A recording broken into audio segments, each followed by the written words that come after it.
years I daydreamed over this poem, and I knew about 5 lines of it, which I thought were really great, but I never read the whole thing through, and so I never followed the argument. I probably never did till just now.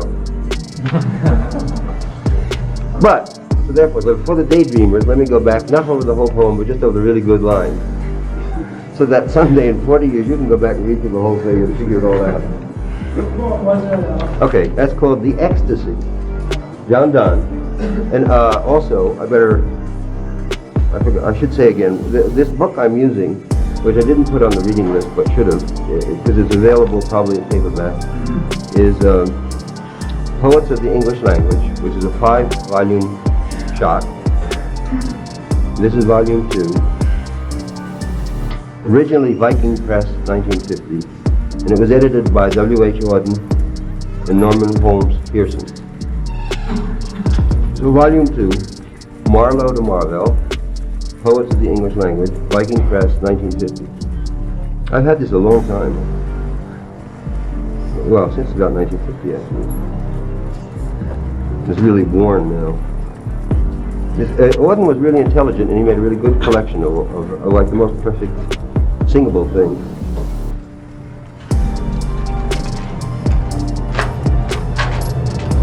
Well, what this is like two lovers are lying there in bed, sort of looking into each other's eyes, and like souls are going out in between them. You've all had that experience. You're just lying there a long time looking in each other's eyes until there's a kind of erotic haze throughout the room.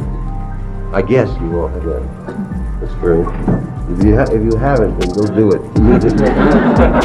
Just like just look with the knowledge that you're going to make it, but like hold off and lie there a long time until there's like some total erotic communication before you get to the bottom, before you get to hard pushing. So the interesting line there, so that our hands were firmly cemented with a fast bond. Okay, our eye beams twisted and did thread our eyes upon one double string.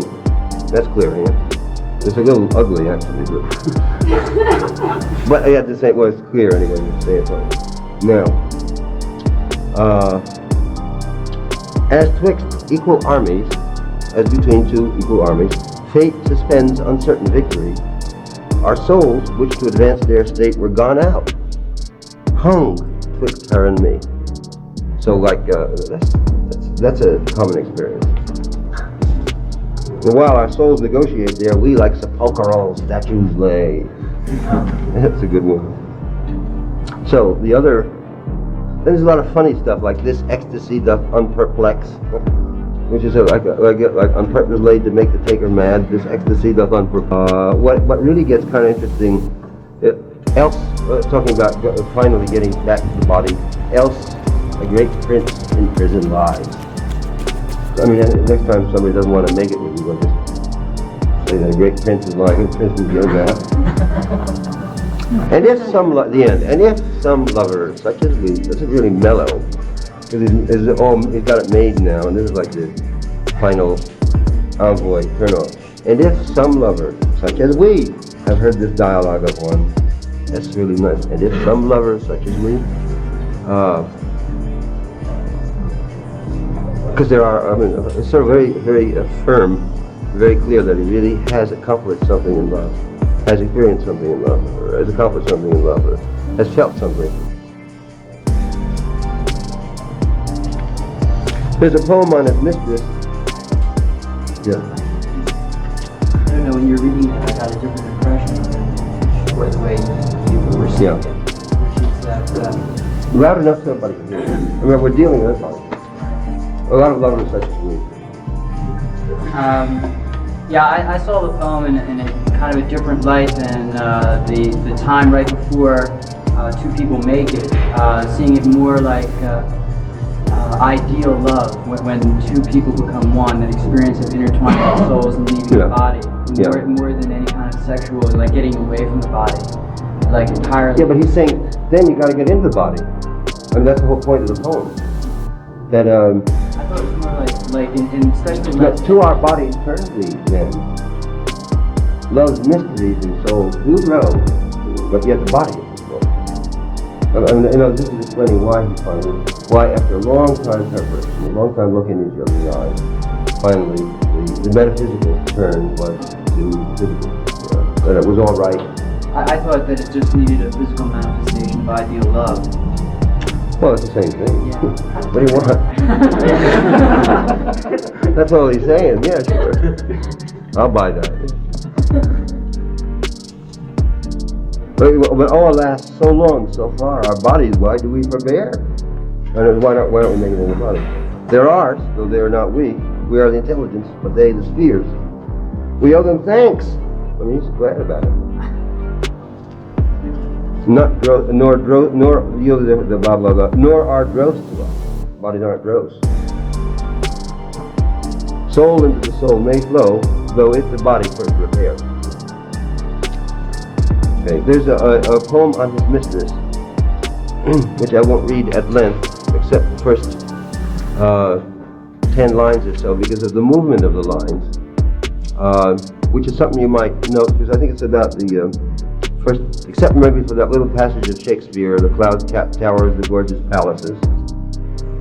Here it begins a movement which starts like a repetition and builds up a mighty kind of rhyme, builds up like a flow, builds up a sort of a beginning of a like orgasmic poesy, the beginning of rhapsody, which we'll get to later.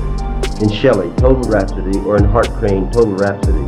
So far we've been dealing with like intelligence, precision, music, break time, but here like time build up, rhapsody build up. On his mistress. See how, just dig how he begins it, and then sort of like a Bach toccata and fugue in D minor, just building it. By our first strange and fatal interview, by all desires which thereof did ensue, by our long starving hopes, by that remorse which my words' masculine persuasive force begotten thee, and by that memory of hurts which spies and rivals threatened me, I calmly beg, but by thy father's wrath, by all pains which want and divorcement hath, I conjure thee. The rhetorically, the syntactically. By this, by that, I conjure thee. And all the oaths which I and thou have sworn to seal joint constancy, here I unswear and overswear them thus. It goes on a long poem about this lady, full of intelligence. There's one other great line. When I am gone, dream me some happiness. What really gets kind of interesting, talking about finally getting back to the body, else a great prince in prison lies. So I mean, next time